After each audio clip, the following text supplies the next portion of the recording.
Well, good evening, everyone. I would like to welcome you all to our December 14th, 2021 virtual CRA board meeting. It is 5:31. Call the roll, please. Chair James. Here. Vice Chair Salvino. Here. Board Member Davis.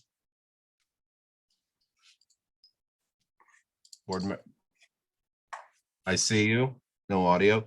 Board Member Llewellyn. Here. Board Member Odman. Here. CRA Director Chen. Here. City Attorney Ansbro. Here. Thank you. Next we have, I don't see any citizens comments. So next we have admin report. Thank you, Chair James and board members. I'd like to start with an update on the Dania Beach Business Academy. Spanning the months of October and November, we ran the second of our series for the Business Academy. It was titled Essential Tools for Business Success. Over the course of the weeks, the first program was how to maximize customer relationships using CRM software. The second week was telling your story with video. Third week was how to build a website with Punch. And the fourth week was how to unleash the power of Google tools. Over the course of the 4 weeks, we served 87 businesses who attended one or more sessions of our courses. We averaged over 33 people per class. And we ended up representing 13 states and 3 countries with those who attended. We ended up with 5 graduates, and one of those was from Dania Beach. We are currently working with Bishop Gary Scott to provide our next program. It will be roughly titled How to Be a First-Time Home Buyer. Considering the needs of our community to find affordable housing and so forth, we thought it would be helpful to everyone to understand how to position themselves to buy a home. And Bishop Scott is specifically experienced with real estate activities and affordable housing. And it will be it'll be a program that also has the Miami-Dade Housing Foundation, who is basically our regional expert on affordable housing programs. For Dania After Dark, I'd like to ask, I like to recognize our staff when they're doing great work. So I'd like to ask Keisha Eugene to please provide the update for the Dania After Dark program that we had on December the 4th, if I may. Thank you, Michael. Good evening, Chair, Vice Chair, board members, city staff, members of the public. As you know, after almost a 18-month hiatus of Dania After Dark due to the COVID-19 pandemic, we were able to successfully execute the relaunch on Saturday, December 4th, 2021 from 5 p.m. to 10 p.m.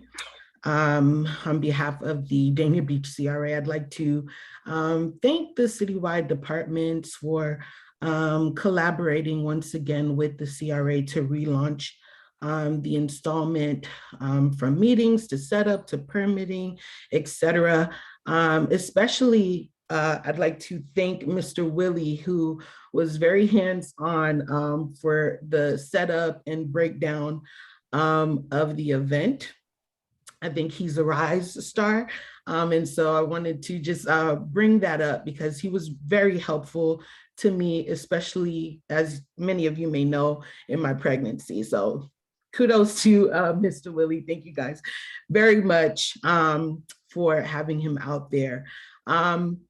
Moving forward, Dania After Dark will take place during the second Saturday of each month.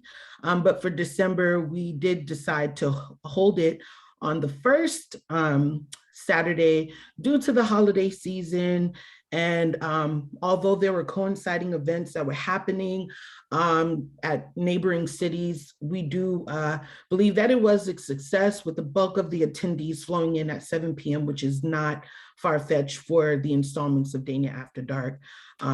So it's been recognized at 7 p.m. We have a steady flow of people coming in around the 7 p.m. mark. So just want to put that out there. And every month moving forward, it will be held on the second Saturday of the month. On site, we had headline performance from the Valerie Tyson Band. In December, we had a live DJ Mike Locke. And of course, we had a cameo by Santa Claus and his helper. They were on stage, and they were also, there were some photo opportunities by the big Christmas tree where the fountain is. Kids activities also included DIY crafts, making reindeers. And we also included, of course, a live artist element to the event as well. Another feature that we had, and you'll see that moving forward, is the 20 by 60 tent, which will give our patrons the option to either, they can be on the grass area near the stage, or in the event of inclement weather, they'll have the opportunity to have some shelter, whether it's hot sun or a little bit of rain, they'll have an option. So you'll see that moving forward. And in terms of vendor engagement, I would say we had a great mix of food vendors, artisans, pop-up boutique vendors, a lot of returning vendors that came back. And we had a few food trucks, fewer than before, but still nonetheless, we had some reoccurring vendors that came back, which is a good look for the event. Overall, we do want to tighten up some areas. Again, it's after almost 2 years, so there's some areas that we can tighten up on, and we're going to work diligently with Atlantic Studios, who's the event producer, to just maintain a steady growth and overall success of the event. And we're gauging the feedback on social media, pretty good feedback. People were excited before we launched, and they're excited that we're back. So with, you know, in regards to the next 11 installments, we hope that it just progresses more and more each month. That's all for the update. Thank you guys very much. Thank you, Keisha. You're welcome. For the Economic Development Activities Report, on the written agenda admin report that you received, you'll notice there's about 8 or 9 businesses listed. I want to bring to your attention that this is a bit different than our listing of businesses in the past. On past reports, we have talked about how we have highlighted local businesses in some way or another, by Facebook or in some way bringing a spotlight to their existence in Dania Beach. I'd like to bring your attention. These are new businesses in Dania Beach. This is not just where we highlight. This is actually where the city of Dania Beach is starting to reflect its reputation, and it's being recognized as a destination for businesses to open. So the businesses that are listed here, from the Keto Zone to the Yoga Trapeze, South Pearl, Pit Grooming, Gaspard Construction, South Florida Boat Center, J. Scott's, Sprouts, and Planet RV Sales. These are all businesses that have recently opened in Dania Beach. This is not just a recognition of them. So I think that is a significant difference from what we've been able to report before regarding economic development. It was also, I guess, just about 3 days ago or so that Dania Point held a job fair. Their tenants are having challenges getting employees. So the landlord overall, Kimco, hosted a job fair. We worked with Kimco. We brought them Career Source to assist with and expand their reach to find workforce for their tenants.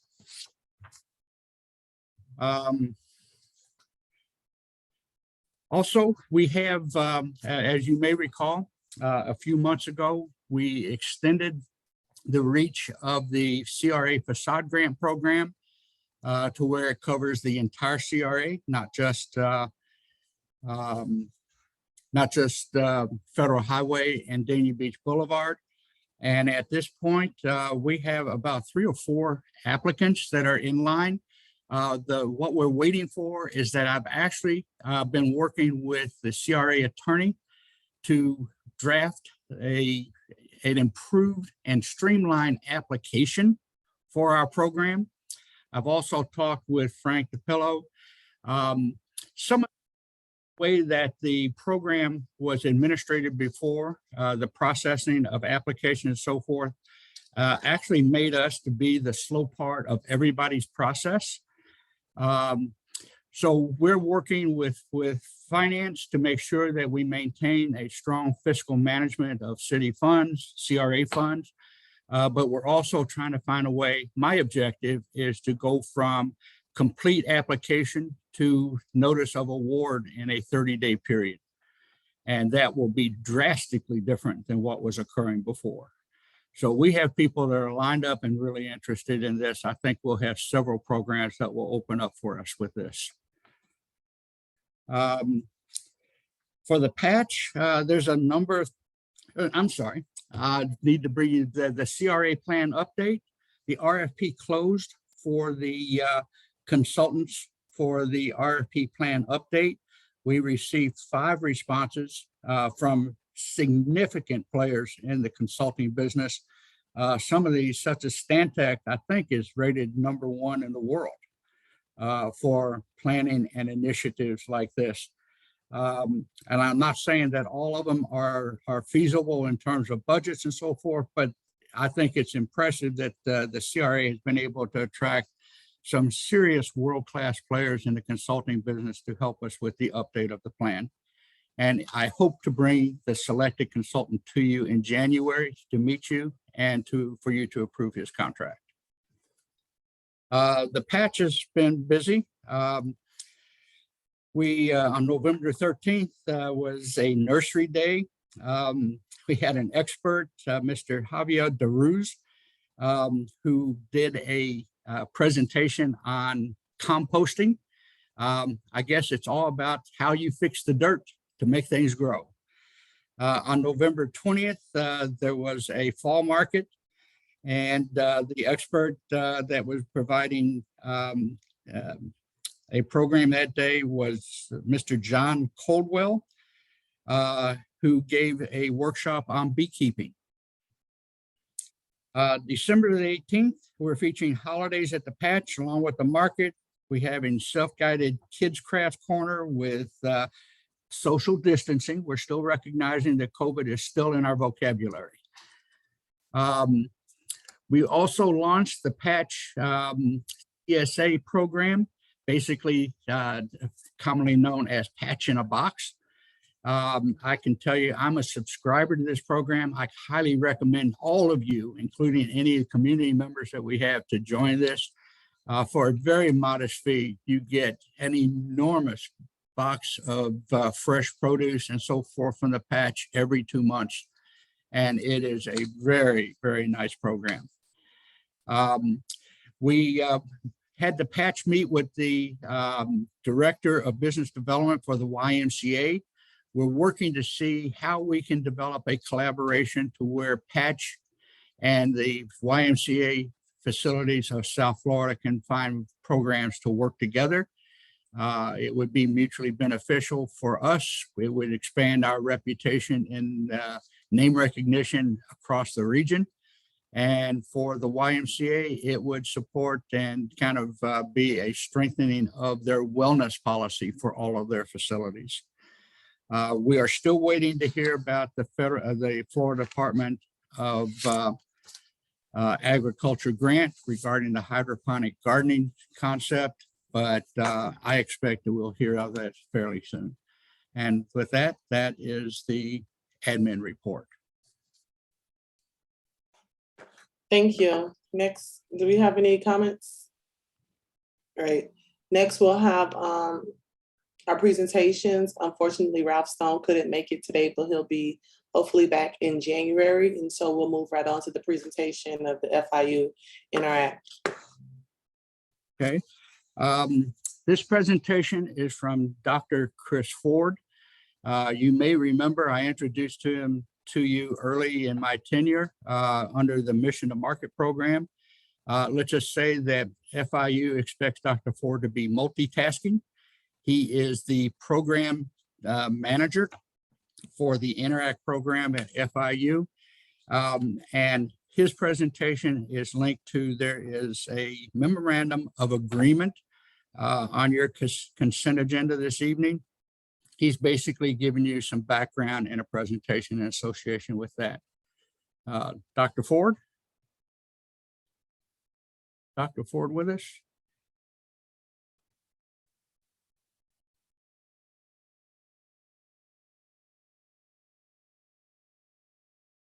I don't. Oh, there he is.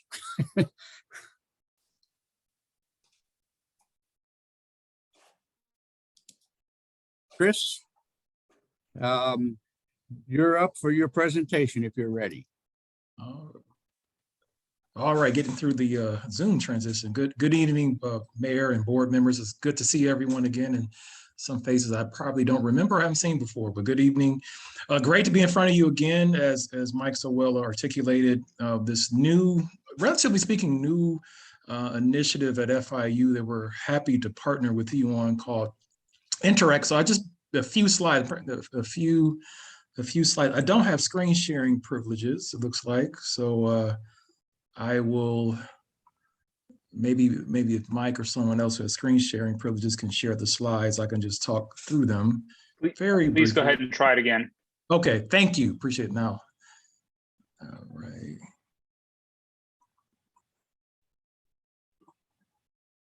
As you see, I'm reading my, all right, here we go.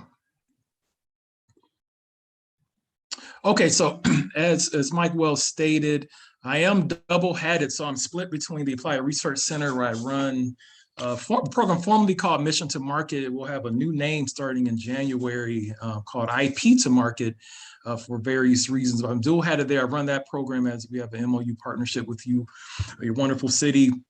And a new initiative that is relatively new called the Interact Institute, which I'll describe in a moment. But this is an institute that is all about resiliency, sustainability for coastal infrastructure. And so I've been brought in as business development manager to build up this program and get it off the ground.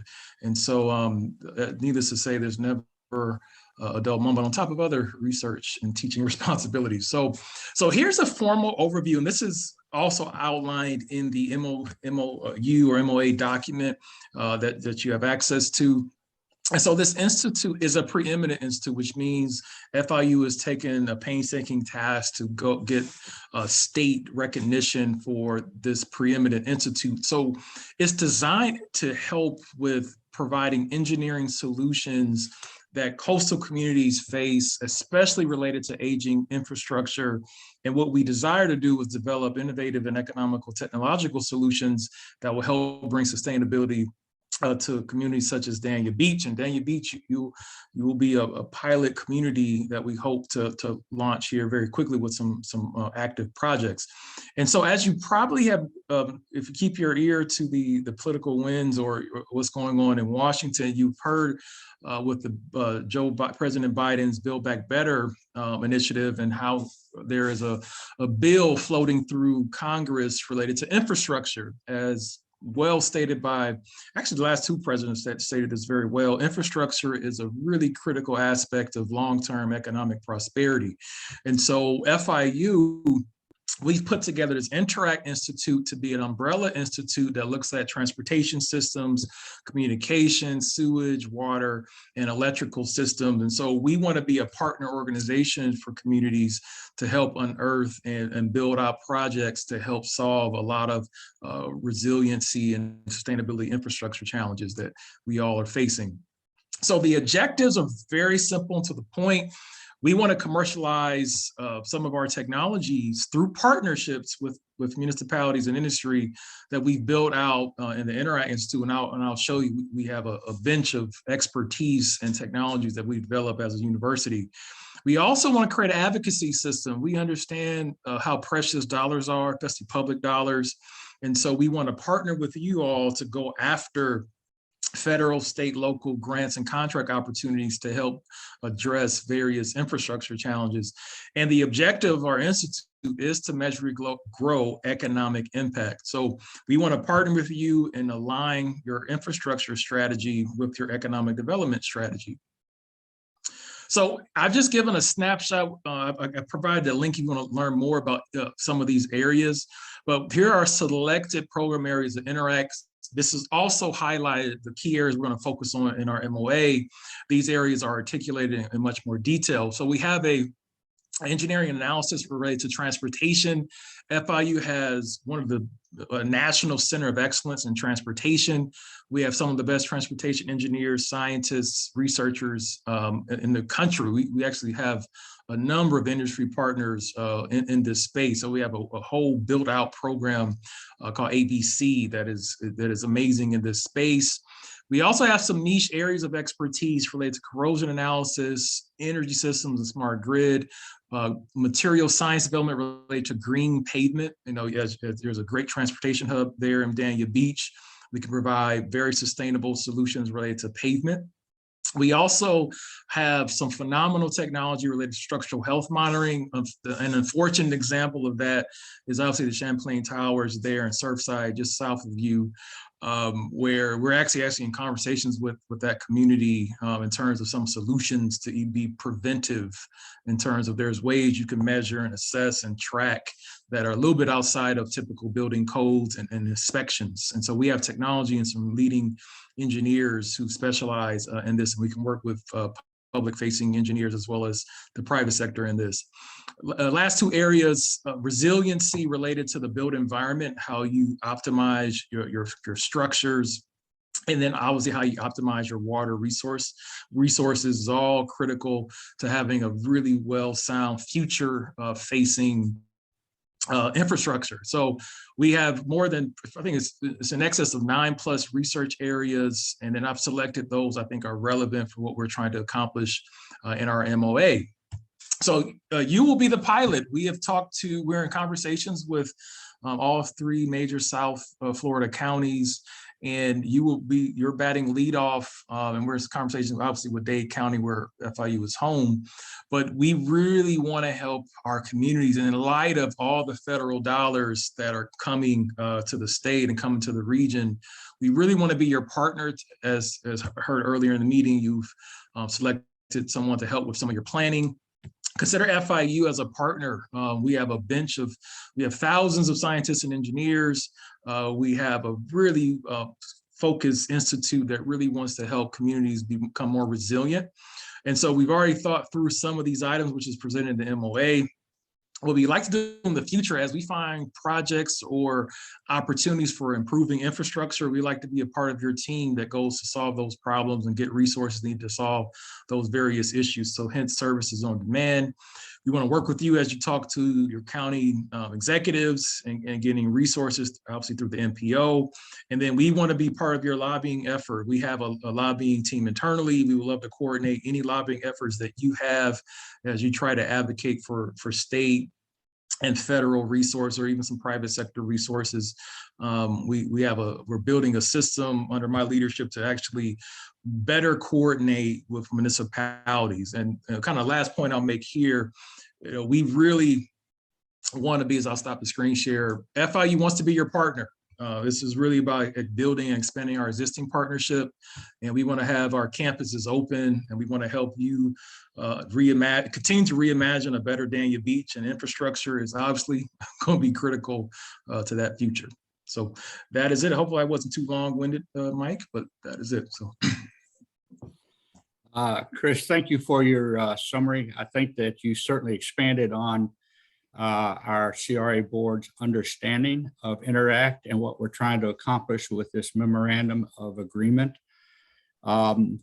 just to let our board know, kind of a short-term aspiration of this program is that as Dr. Ford and I work together to actually develop specific projects for us to work together under this pilot, that we see how Interact is actually able to effectively interface with local government to make things happen faster, bring financing and grant resources to the table and so forth. The midterm objective is at the next year's FRA annual conference. I'd like to introduce Dr. Ford and FIU to the FRA structure within the state of Florida, so that I think the services FIU is bringing to the table are critical resources for every CRA in the state, if not the country. So there's kind of a list of short-term and practical things and some aspirational things associated with this agreement. Are there any questions or anything that you have that we might address between myself and Dr. Ford? Board Member Davis? Can you hear me? Yes. Oh, good. I wasn't on before. Okay. Thank you, Dr. Ford, and for your presentation, and Michael for bringing this to our attention. I may have missed it because I was with the technical people trying to get back on, but I do believe that this seems to be a cutting edge program. That's the future of education. It's the future of where different coastal cities are looking to go. And I may have missed the recruitment part. I do understand the partnership part of it, but I actually literally had someone last week come to me who's going to be going to graduate school, who wants to be a part of, wants to be a part of the coastal community, wants to be part of the resiliency plan for the future of the city. And so I'm just wondering, student-wise, graduate program-wise, how far does this program extend? And I'm sorry if I missed that when you were speaking. Excellent. Mike, I'll take a crack and then you fill in any blanks I might miss. So one thing Mike and I have envisioned is as we find projects, and I'll even give an example of what this might look like, we will have students be a part of the operational team effectively. And so one of the goals would be, as we find resources and projects to work on, our faculty and staff will obviously lead it, but we will employ students, grad and undergrad, to actually execute that. An example, FIU, we have an extensive track record. We for almost 30 years have done technical assistance for the U.S. Department of Energy, Office of Environmental Management. And literally they give us task orders as a contract, and we bring in our faculty, researchers, and our students, grad and undergrad, that actually execute sub-task orders. And so we have that model, and we can execute a very similar model. Mike and I, we've actually talked about what that might look like. Our director, Dr. Adderall Amazidi, couldn't be here this evening. He's worked on similar specific infrastructure related initiatives in some other states. As an example, he's formerly from faculty from Nebraska, and he did some infrastructure optimization work using students to help the state of Nebraska reduce costs on some of their infrastructure projects. So we have practical and tangible experiences, and we have part of that plan to bring in students to be a part of that ecosystem. Excellent. Thank you so much. Anybody else? Any questions? Anything else? I can tell you, as an overview summary, almost by definition, every CRA has infrastructure issues. It's part of the definition of slum and blight. However, in my experience, I know of no CRAs that have an engineering team that can actually stay on top of and monitor the infrastructure issues within the CRA. So frankly, in effect, this will end up with FIU kind of being, and forgive the way I'm going to portray this, Chris, but basically it puts FIU as to being my technical advisor on how to manage and implement the infrastructure issues that will be in our updated CRA plan. And we will be, I guess, the first CRA I've seen that has this kind of technical expertise at its as a resource. Any Can I other? ask a question? I have a question when you say that. Yes. What, when you talk about infrastructure expertise, what would they be doing differently than what the city already like kind of does for the infrastructure of the entire city? Well, I don't know that it would be that different, but the big difference is that the CRA occupies about 26-27% of the land area of the city.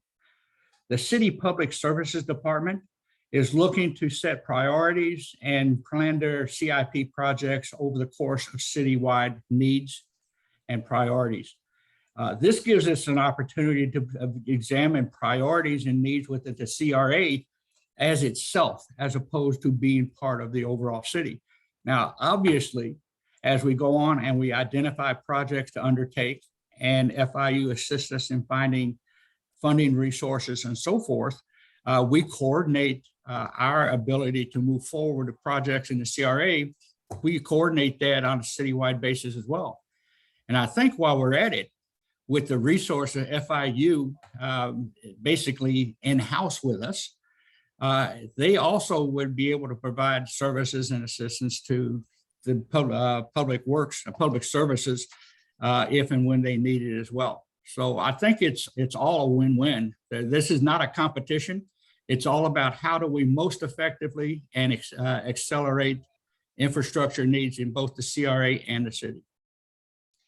Thank you.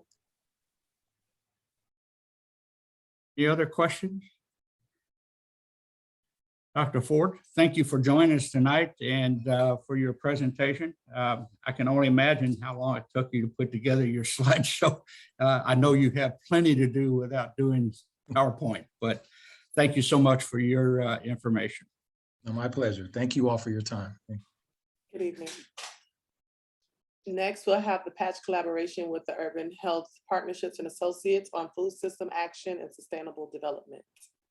Thank you, Chair James. I'd like to have Kathleen Weeks introduce our speaker, and she can also assist us with any questions you may have as a follow-up. Kathleen?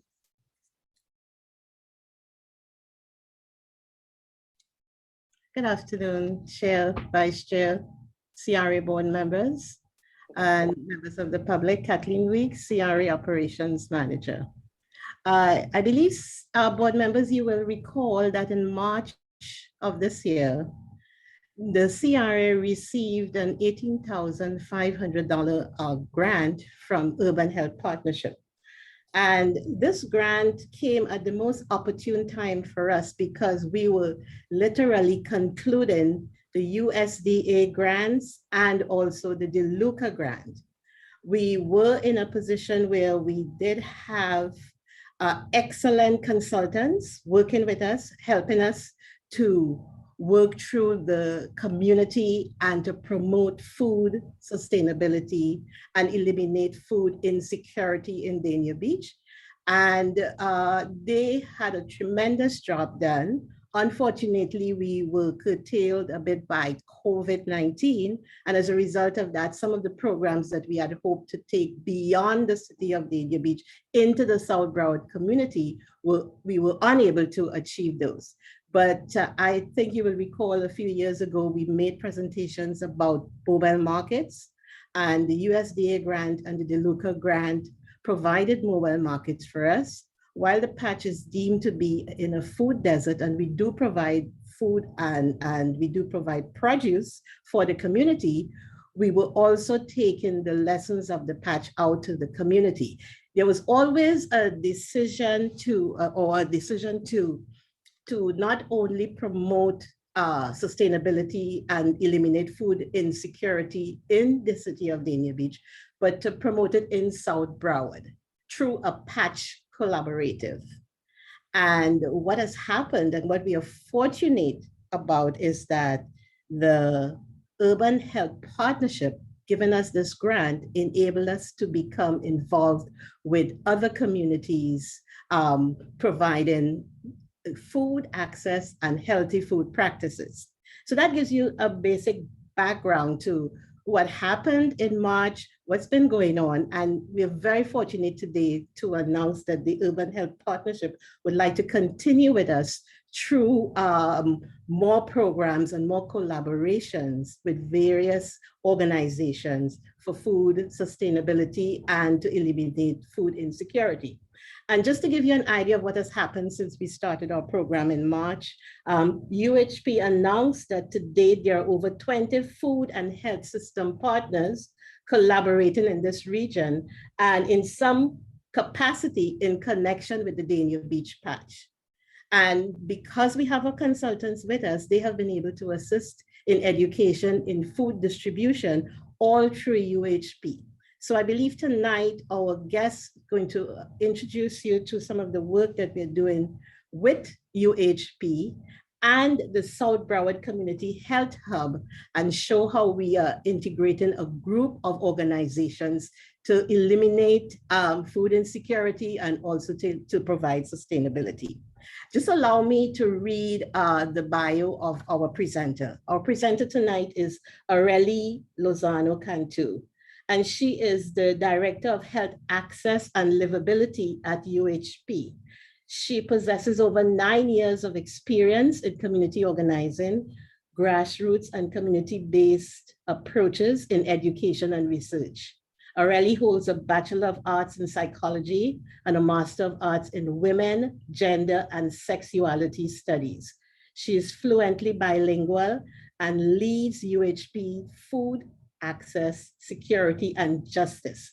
She's working with the age to promote individual longevity. She guides and supports the implementation of the community liaison framework for UHP. Aurelie holds a strong passion for amplifying people's voices and building, developing, and supporting strategic and impactful collective actions towards food, health, and economic justice and opportunities for all. And I should also let you know that Aurelie has been a long-standing volunteer of the Dania Beach Patch. She came to the patch as a volunteer, and now she's working with an organization that's a benefactor to the patch. So it's my pleasure to introduce Aurelie Lozano Cantu.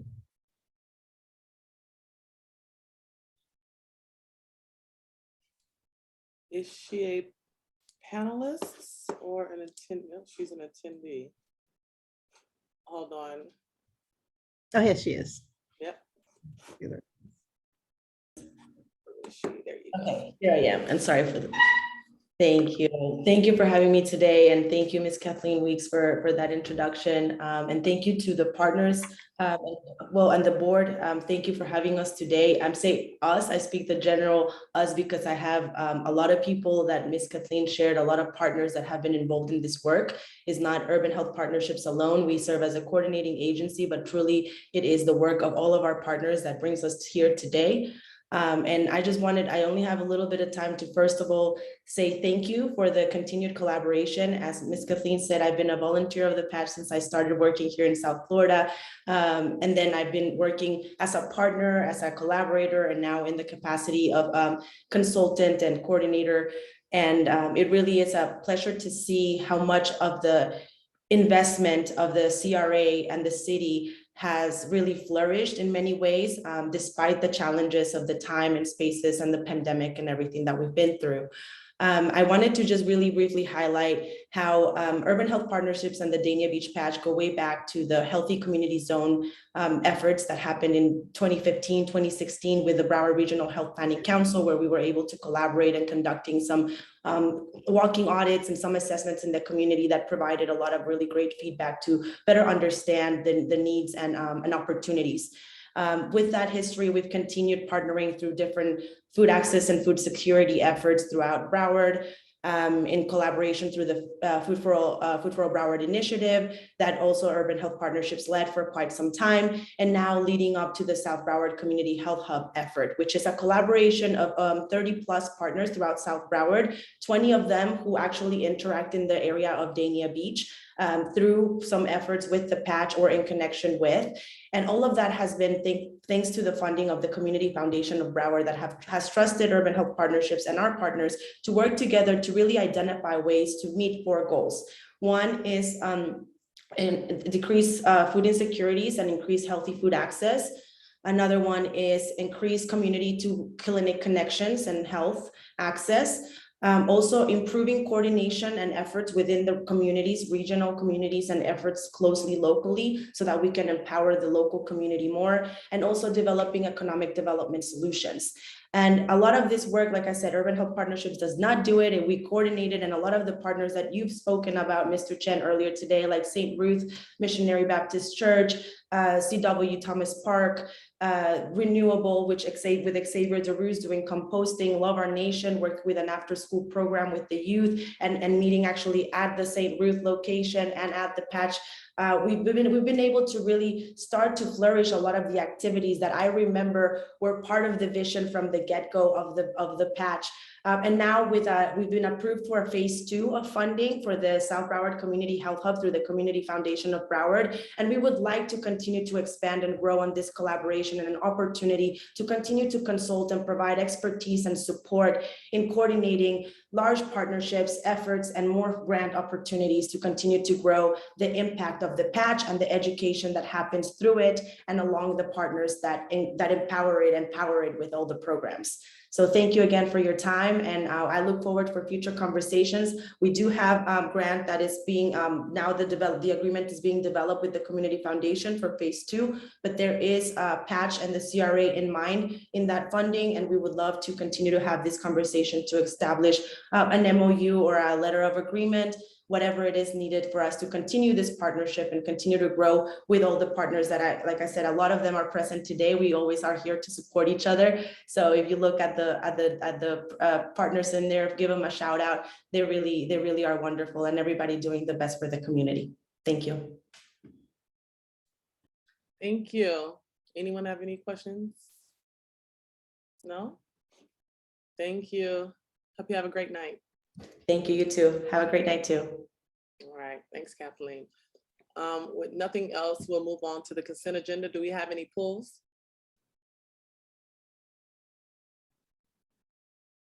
Do you have a motion in a second?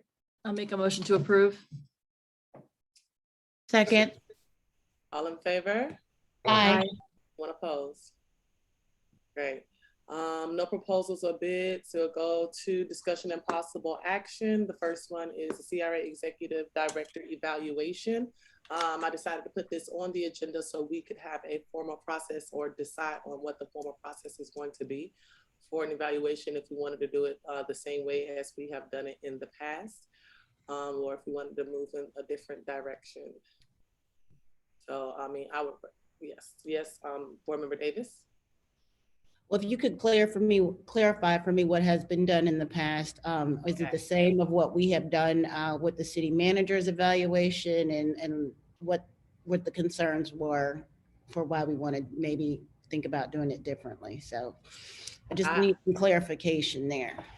I didn't think about doing it differently. I was just leaving it as an option, but definitely I would recommend to do it as we did the city managers. We had a form, we filled it out, and then we kind of discussed what we wanted to discuss at the commission meeting.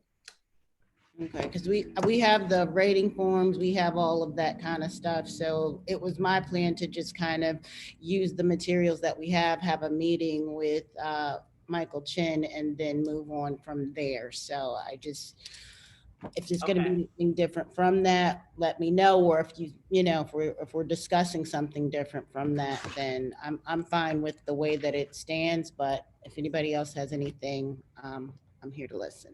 Thanks. Sure. Board Member Llewellyn? Yes, I was just going to say, I think we need to have the same process in place for each person who reports to us. So, and what we did with our city manager, if my recollection was correct, is we did fill out the form. We each had an opportunity to meet with the city manager, which we would do in this case with our executive director, and then fill out the form, submit them. And if we do need to have a discussion about it, fine. But if we don't, we simply just voted on it. If I recall correctly with the city manager, we just voted the last time. We didn't even have that much of a discussion because we each met with her individually. So that I'm fine with that. Vice Chair? Thank you. I wasn't here for the city managers as well as Commissioner Davis. And when you do an evaluation, I don't know, being a business owner, I would not be taking my employee out in front of the rest of the employees or the public to discuss it. I mean, is this something that is this normal that you do this outside where everybody listens to what's going on with our employees as far as an evaluation? Is that normal? Do that. We didn't do it with each employee. We definitely did it with our last executive director of the CRA, and we discussed it in the public. And we did the same thing with the city manager. So I can only go off of what I've experienced here. Well, I was here for the hiring of the other CRA director, and I don't remember discussing anything but the hire that we were hiring that person, and then discussing the wage at the time. That's all I remember. But if you say we did that, the evaluation, I don't think you were here when we did the evaluation. No, I wasn't here for the evaluation. I was only here for the hiring process and the. Okay, well, I mean, if it's something if this is a normal procedure and through a city, I mean, then I'm not there to buck it. I just don't like talking about other people, including our own commissioners, in front of the public as far as bad or good. I would have thought that's something, but I guess it's public record, so I don't know, what has to go out there. I guess I'm kind of stuck in between. Like, I just don't want anything bad or good said that we should when we hire and fire. So it's kind of like, we're the bosses, and then we're putting our employee out there. So it's kind of like that bothers me because I would never do that at work. Whatever the process is, it is. Board Member Ottman? I was just going to share real quick. What Vice Chair said, I had the same concern when I first came on. I thought it was very weird that we talked about it on, publicly up here. But I was told, I think it was from the previous HR person, or maybe from talking to the city attorney, that it is the process. But I had the same concern, because what if you say something, not flattering, but that is the process, and it's public record, and yeah, we say what we say. So it is the way it's intended to go, from what I was told. That's all. Yeah, I just would want to keep the process consistent as it's been done. Not adding or taking anything away from it, but just making sure the process is consistent, that what has been done in the previous few years or the previous couple of times that we've done evaluations. Board Member Llewellyn? Yes, just one more thing. Well, two things, actually. I think when the evaluation was done of the prior executive director, we didn't actually have a process, and that was part of the problem, and it became a bit frustrating. So I know with the city manager, we did have a process this time. And what I would suggest is, since we do have our HR director who appears to be on the panel, maybe we should ask her advice as the HR director. Well, before we get to asking the HR director, which provided us with the materials, and we all received them, and we all have the opportunity to go and sit down with Mr. Chen. I mean, we can ask her what we want to ask her, but it's still, I want to still do the consistent process that we've been doing. Right. So. Right.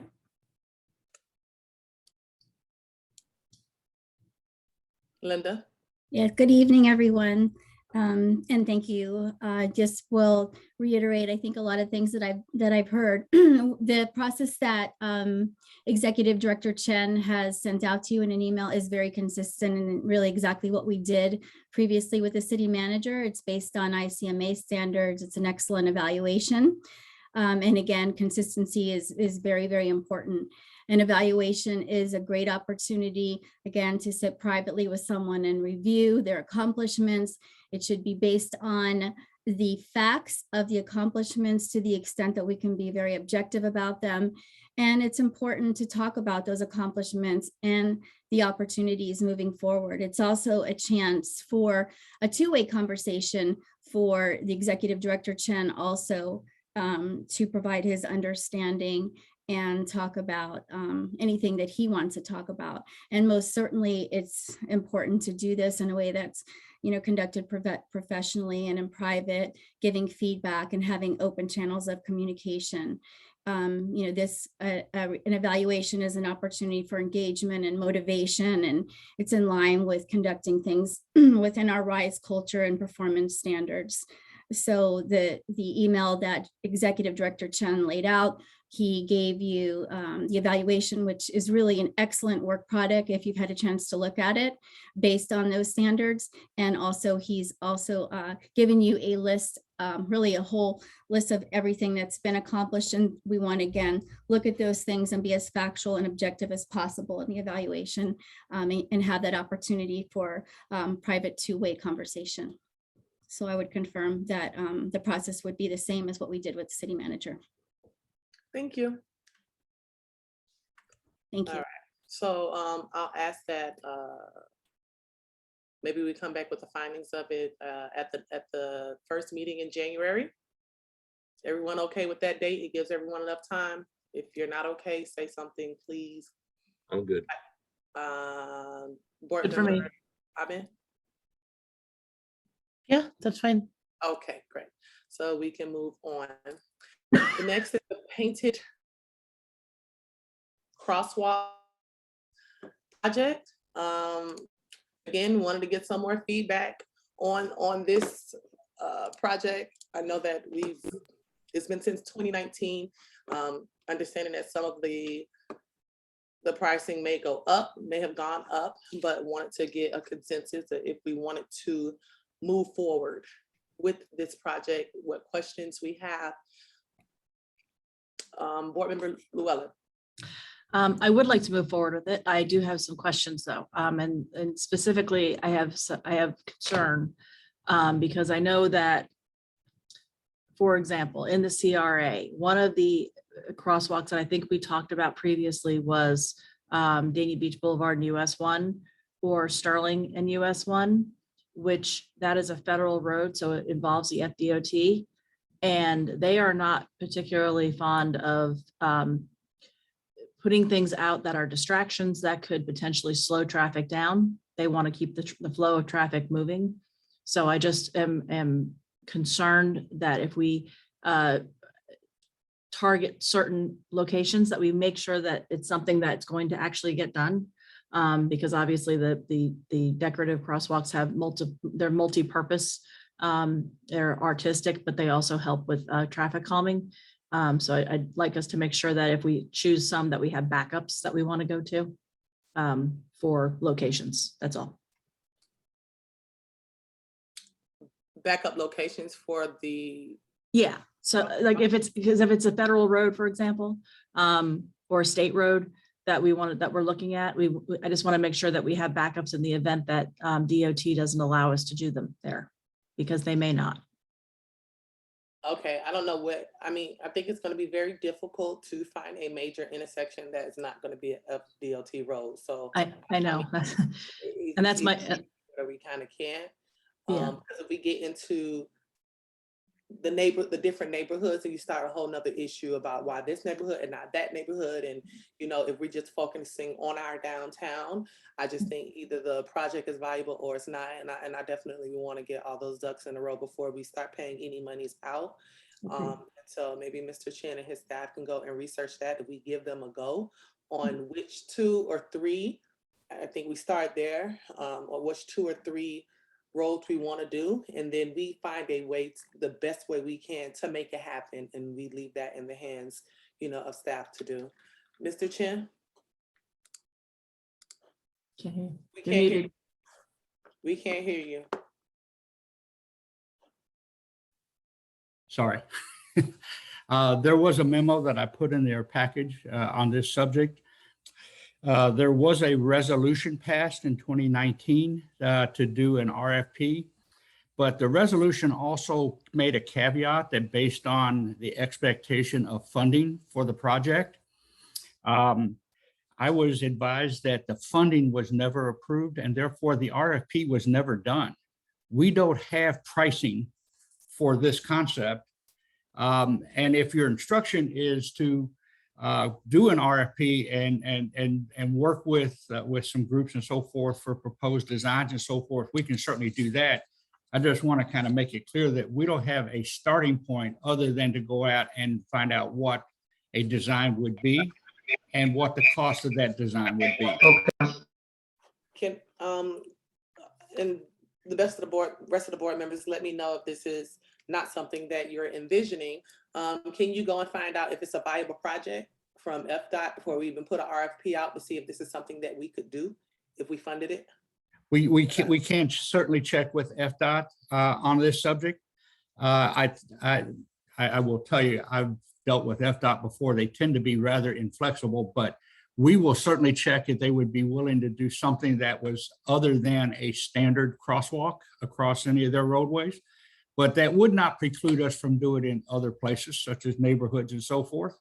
And in fact, it becomes a public art component of neighborhoods. So I think if you're interested in this project, I think we have plenty of intersections where it would be feasible to do. Thanks. We will check with FDOT though. The vision though is to really keep it in our downtown corridor, which we are really trying to redevelop.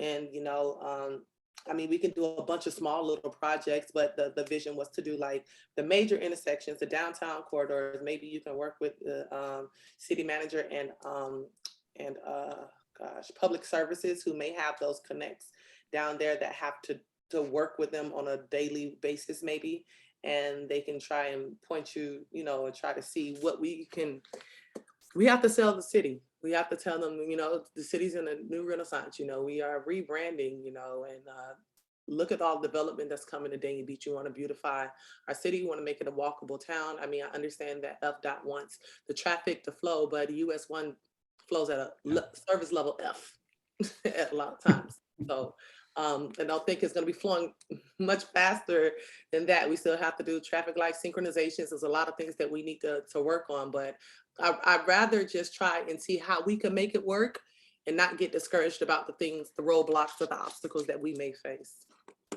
I'll be happy to check with FDOT and any other authorities if I can to find out what kind of let's say standards and configurations they would be willing to work with us on. So we'll try to do that with the eye of trying to find positive responses rather than negatives. Thank you. Vice Chair Savino. Okay. You hit like the key word there, Chair, that, you know, why can't we do the crosswalks when you said the downtown area? Why can't we do it at like Northwest First Street and like 2nd Avenue and then over there near, you know, First Avenue and Dania Beach Boulevard, all those areas, that downtown district where we're at, and brighten that up a little bit and make that more like a city center. If we're going to spend them, if we have problems with FDOT on the main highways. It's just a thought. What road are you talking about? You're talking about doing crosswalks, correct? Mm-hmm. Okay, so what I'm talking about doing them like Northwest First Street and maybe a First Avenue, and then maybe Northwest First Street, and I'm not sure what the next street over is it 2nd or 3rd Avenue that runs along the tracks, then come back on Dania Beach Boulevard and come back up in that area through there, then we're Sterling, maybe on Sterling Road, so like where we have our Dania After Dark, and expanded all those areas through there, where it kind of like brightens that area up a little bit. Just a thought. I mean, you know, I think Dania Beach Boulevard is still going to run you into the same issue, if I'm not mistaken. yeah, we can stay to the side of it though. We can stay to the side of it and do the cross. But you know, it's just it doesn't matter whether it's Dania Beach Boulevard or not. It's just that area back in the back. I'm just thinking of. That's all. If he's we can look at it later. I'm done. Okay. All right, Mr. Chin, you understand the direction? I think I do. We'll try to get you some answers on feasibility and maybe some suggestions for locations. Okay, thank you. Okay, thank you. Board member comments, Board Member Davis. Yes, I just wanted to say that I'm very excited about the FiU Interact MOU that's coming forward, and congratulations to the CRA team for doing an outstanding job with Dania After Dark. I was able to attend for several hours, and the public just seemed to really be so excited that the event was back. a lot of traffic, great turnout, and shout out to Mr. Willie for helping it all come out again. So I'm glad Yes. that you recognize Mr. Willie with the RISE standards, because he really does an excellent job with everything he does. So thank you and congratulations. Board Member Llewellyn? Yes, I also wanted to, Mr. Chen, am I correct that Keisha also ran a couple of those, the university sessions, the business academy sessions for you? Actually, she did. She ran the, she was the host for almost for 3 of the 4 programs. So as usual, she actually stepped up to high expectations. She was quickly adaptable to kind of pick up and run our academy for us. So kudos to her. And I wanted to give her kudos on that, because I know that Thank was you. something new for her to step up and be able to do. And I understand she did an excellent job with it. Also, I also Dating After Dark, I thought had an excellent turnout. I did also go around and speak to a number of the vendors and the food trucks and the people that were there, and everybody seemed to really be happy and enjoying themselves. I know a couple of the food trucks in particular actually ran out of things, so which is a good thing. So I had one in particular who told me he wasn't sure how much to bring, because knowing that it was the first time that it was being done again and so long, and not being sure what kind of a turnout it would be, he really wasn't sure how much of his product to bring with him. So he did well, and the expectation is that it'll get better and better. And I do want to acknowledge the fact that I wasn't sure about the tent when we talked about it initially, but I think the tent was a really good addition. It seemed to, the way it was placed and the aesthetic of it was very good. And it also it seemed to be a lot of people wanted to sit under the tent. So it was very good. So I was happy to see that. That's all I have. Thank you. Board Member Ottman? I have nothing tonight. Thank you. Vice Chair? I'm just happy to be here. Happy holidays, everybody. Oh, goodness. Yeah, and I'll save the majority of my comments because I know that we have an action item on the commission agenda, but I did want to say I did also attend Dating After Dark, and it was well attended, and I thought it was a great event, always room for growth, and I'm excited to have Dating After Dark back. I'm excited to be able to have more vendors in the future, and just continue to build what Dating After Dark was envisioned for, which is extending past the parameters where it already is now. But eventually, like the conception of it was to eventually go all the way down past the post office and make that just a walkable town, and may have a walkable area, may have more than one band, and just to expand on the things that we are doing. So great job for the CRA for pulling it together. And I'll reserve the rest of my comments for later. I think that's it. And with no other comments, I guess the meeting is adjourned. See you guys. Thank you, everyone. Bye. Thank you. Good night, everybody. See you soon.